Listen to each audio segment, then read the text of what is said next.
Sandra here from Create in Spain, and I'm using Shortcuts lot version 4.035. This is the latest version as of the 18th of October, unless there's been something uploaded overnight. I haven't checked, but I'm thinking it's not very likely. And I've only recently uploaded this. I uploaded it, I think, yesterday morning, something like that. Anyway, a quick word about texts. This is the first video I've done for a few days because I had a friend visiting. We've been doing quite a lot of text work, so I've come across a few little things that you might want to know about. Now, I have a word here, just a simple hello, and I happen to know that this hello is in a font called Zapfino. All right. I know that that is the font that it's in.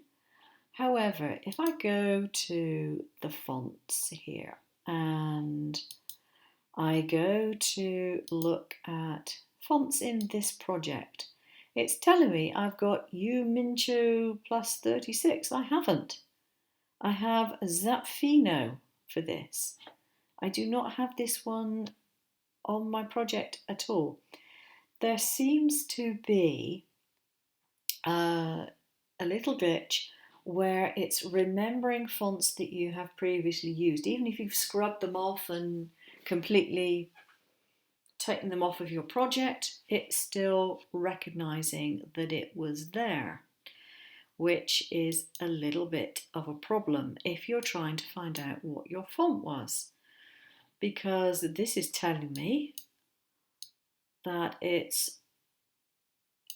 actually altered it now. It's telling me Mincho whatever, or it's what I want for Christmas, and I only have one piece of writing on my thing, and it's now swapped it for what I want for Christmas. But basically, it's not telling me what I originally had there. So if I were you, I would avoid using the This Project view.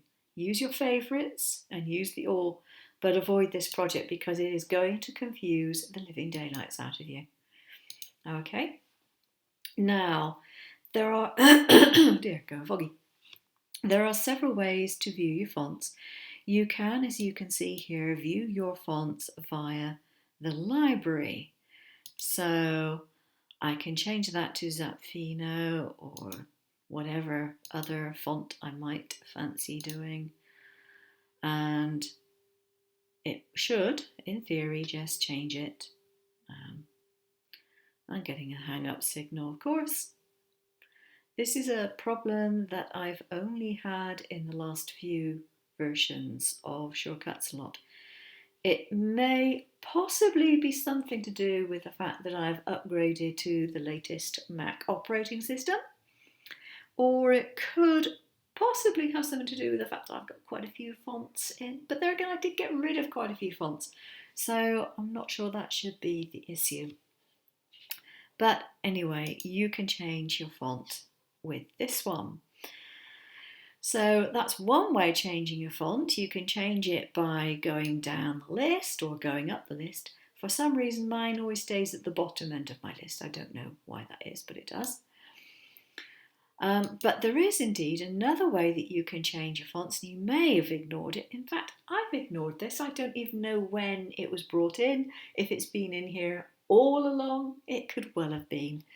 But the first bar right at the very top has a text section in it, and you can go to Font Preview. And this will preview the word that you have actually typed in various different fonts. And you can make it bigger or smaller according to what you need to do. And I've got a load that are not functioning because I don't actually want some of those fonts. And you can go through your fonts until you find the one that you like. But it's quite handy because it's a much bigger way of looking at your fonts. And so for those of us who wear glasses, and I'm constantly taking mine off, putting them on. It does make life a little bit easier. Okay, so the other thing that you can do with this particular thing is you can set your font from here. So I can change my font from there. And you can set the size of the font that you want. So I could set it to 1.54 inches. And then the next time I did some writing, it would come up in that particular size. But it doesn't change the text that you have already done. I don't know if it's meant to or whether it's a glitch, but it doesn't. Okay. So the other thing that you can do, I must have my text selected to do this, convert text to outlines. Now, I have never actually used this. I don't know why it exists particularly, because what I would tend to do is just right click and ungroup and break things apart if I wanted to. So that is what I would do normally. So, I've got my O in separately, and I can break it apart if I want it, or ungroup it to get the individual ungroup to get the individual circles. Okay, break apart. Right, okay, so now I've got the individual circles. But I think it may be something to do with converting it to outlines, does it slightly differently to this. So let's have a look. Convert the text outlines, and now, for example, come on, I've got the E, and if I ungroup that, okay, break it apart, whoops. Seems to do something very similar. Maybe slightly different. But anyway, you can play around with that to your heart's content. But basically, it's just there's another place to get a font preview, as well as the one which turns up here and the one in the library, just so you can get a bigger look if you need to. The other thing to bear in mind with fonts, if you're going to do any cutting, is how they actually weed. And for that particular purpose, I can recommend a few fonts that I like. One of the ones that I like is right up the start here. Always and Forever, I quite like. It's a very nice sort of handwriting type. Misspelled that, didn't I? It's supposed to be always, and I've put another A on the end. It's a very nice, fine one, and it's got big loops and things. So if you're okay with weeding fine letters, then you can use that. But it is extremely fine. And another one that I really like is Blackjack Regular. Now it looks quite chunky in this size, but by the time you've got it down to something like that, it's nowhere near as chunky. And if I put that to view actual size, you see, it's actually not particularly chunky, but it's a very nice font for cutting.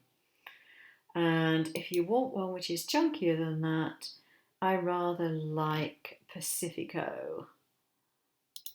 That one there, a much fatter one and much easier to read.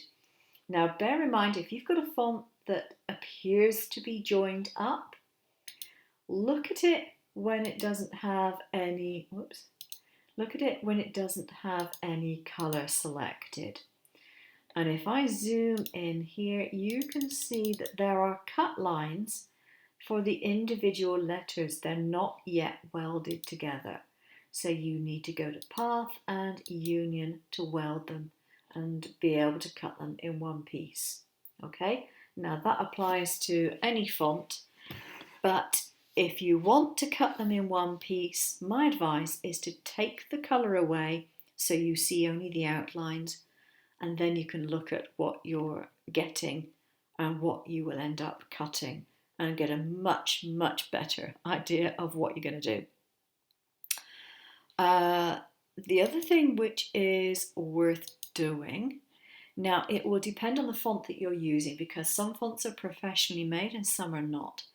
And it will also make a big difference if you're using a picture font. Whatever font you're using, go to Path and go to Simplify and see what the difference will be if you simplify it. Because sometimes you'll find that fonts have got an awful lot of nodes that you really don't want. And if you cut them like that, they'll be really jerky. I've mentioned this in previous videos, but it's always worth mentioning. Always, always, always, if you're using fonts and joining them up, altering them in any way at all, always look at the simplify option and see if it's worth doing, okay? Even if you don't alter them, sometimes it's still worth simplifying, sometimes it isn't. It depends on whether the font has been professionally made. And a lot of fonts that are professionally made are really, really good, and they've got the minimum number of nodes in them. But if it's an amateur font, the chances are it's going to have a lot of nodes, and you want to clean it up before you use it, because otherwise it just makes the cutting jerky, and sometimes it doesn't end up being a very clean cut. Okay, that's it. I hope you find it useful, and I'm planning on doing some more videos soon. So keep watching. Thanks a lot. Bye-bye.